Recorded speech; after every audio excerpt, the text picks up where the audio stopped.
Внимание линчан приковала недавно созданная рок-группа. Ее основой стали молодые талантливые ребята. Легко ли в наше время быть музыкантом, узнавала Анна Кожевникова.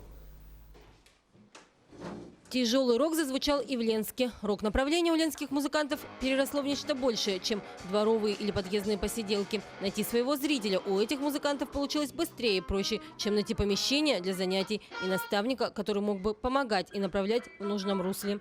С помещением были, конечно, проблемы. Сначала мы репетировали в школе, но там не особо сложилось, не всегда получалось. И мы пришли в юность. Нам, конечно же, помогли. Михаил, он помог нам с становлением, даже с организацией. У молодой рок-группы уже было полноценных 3 выступления, и они легко завоевывают публику, а исполняют не всегда металл. Приходится играть еще и просто обычные классические произведения, которые нравятся больше всему обществу. Например?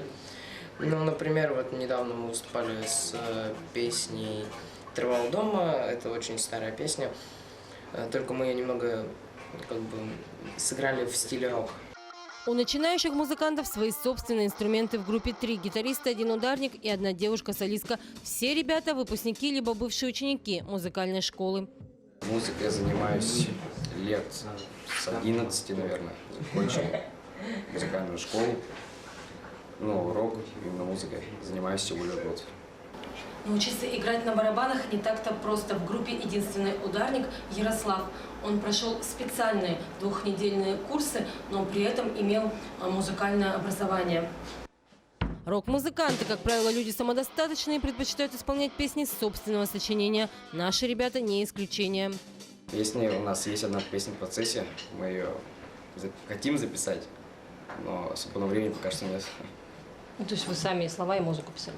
Слова нет, а музыка есть кусочками. Впереди у ленских рок-музыкантов самое интересное – создание собственных произведений, выработка своего стиля и, конечно, признание зрителей. Хотя каждый музыкант играет в первую очередь для себя. Но поддержка публики – это стимул для дальнейшего творчества. Анна Кожевникова, Виталий Андреев, Ленск.